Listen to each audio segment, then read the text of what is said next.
Season 8 లో ఈ వారం పృథ్వీరాజ్ కి గట్టి కోటింగే పడిందన్నమాట మన నాగార్జున గారి దగ్గర. ఆ విషయం ఏంటో చూసేద్దామా. కానీ అంతకన్నా ముందుగా బిగ్ బాస్ సీజన్ 8 లో మీ ఫేవరెట్ కంటెస్టెంట్ ఎవరో వెంటనే కామెంట్ అయితే చేసేయండి. ఇక నాగార్జున గారు పృథ్వీరాజ్ ని ఉద్దేశిస్తూ గేమ్ అంటే ఏమొచ్చేస్తుందయ్యా నీకు, ఆదిత్య ఓంతో ఏమో నీ ఏజ్ కి తగ్గట్లు కాకుండా చాలా టూ మచ్ గా మాట్లాడావు, ఆయన్ని అరిచేసావు. ఒక పక్క యష్మిని ప్రేరణని అమ్మాయిలను అయితే ఎంత వర్స్ గా హ్యాండిల్ చేసావు అంటే టూ మచ్ వర్స్ టాక్లింగ్ అని నాకు అనిపించింది. యష్మికి అయితే ఊపిరి ఆడలేదు, అయినా కూడా అమ్మాయి కనీసం కంప్లైంట్ కూడా చేయలేదు. ఏదో బాల్స్ ని ఎగరేసినట్లు మనుషుల్ని అలా ఎగరేస్తున్నావేంటయ్యా, తనకి ఎంత ఇబ్బందిగా ఉంటుంది చెప్పు. యష్మిని ప్రేరణ వాళ్ళిద్దరు ఎంత మొత్తుకుంటున్నారు, పృథ్వీ ప్లీజ్ పృథ్వీ ప్లీజ్ పృథ్వీ అవ్వట్లేదు మా వల్ల అవ్వట్లేదు అని. అయినా కూడా ఏదో బాల్స్ ని విసిరేసినట్టు విసిరేసేసి ఎక్స్ ని తీసుకెళ్తున్నావు, గేమ్ ఆడాలి అని చెప్పారు.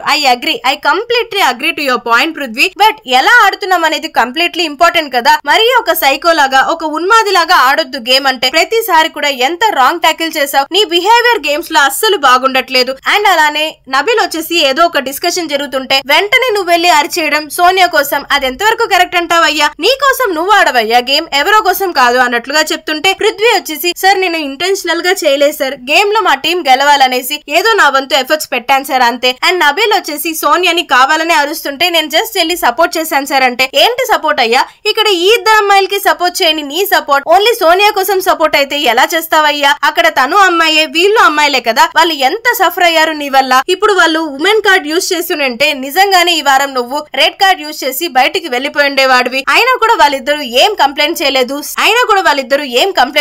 వాళ్ళు వాళ్ళ టీమ్స్ ని గెలిపించుకోవడం కోసం ఫైట్ చేశారే తప్ప నీ గురించి ఏ మాత్రం కంప్లైంట్ చేయలేదు. చేసింటే మాత్రం really I'm telling you Prithvi, నీ బల ప్రతాపం అంతా యూజ్ చేస్తుంటే నిజంగానే ఇప్పుడు రెడ్ కార్డ్ ఇచ్చేసి డైరెక్ట్ గా పంపించేసి ఉండేవాడిని. ఇది నీకు ఒక వార్నింగ్ అని అనుకో, ఇంకేమైనా అనుకో, అందరినీ ఒకేలాగా ట్రీట్ చేయి. ఒక అమ్మాయిని ఇంకోలాగా ఇంకో అమ్మాయిని ఇంకోలాగా అస్సలు ట్రీట్ చేయొద్దు. అఫ్ కోర్స్ మీ టీమ్ కి నువ్వు సపోర్ట్ చేయాలి, కానీ దట్ డజంట్ మీన్ దట్ అవతల వాళ్ళ టీం మీద పడిపోవాలి, రక్కేయాలి, గుంజేయాలి అని కాదు. గేమ్ లో ఎలా ఆడుతున్నామని కూడా ఆడియన్స్ అన్ని గమనిస్తారు. Please take care of that Prithvi. Really ఈ వారం నీ గేమ్ కి 0% ఇస్తున్నా. నాకైతే నీ బిహేవియర్ అస్సలు నచ్చలేదు. అప్పుడు పృథ్వీ వచ్చేసి లేదు సార్ నేను అలా ఏం చేయలేదు సార్ అంటే please big boss video please అనేసి యష్మిని ప్రేరణని ఎంత రాంగ్ గా టాకిల్ చేశారో ఆ వీడియోని అయితే ప్లే చేయడం జరిగింది. సో దానికి వచ్చేసి పృథ్వీ మళ్ళీ యష్మికి ప్రేరణ దగ్గర సారీ చెప్తాడనమాట. సో ఈ విధంగా ఈ ఇష్యూని క్లోజ్ చేసే ప్రయత్నం చేశారు మన నాగార్జున గారు. ఇంతకీ ఈ ఇష్యూలో ఎవరు రైట్ ఎవరు రాంగ్ అని మీరు అనుకుంటున్నారు? మీ ఒపీనియన్ ని కామెంట్ బాక్స్ లో మాతో షేర్ చేసేయండి.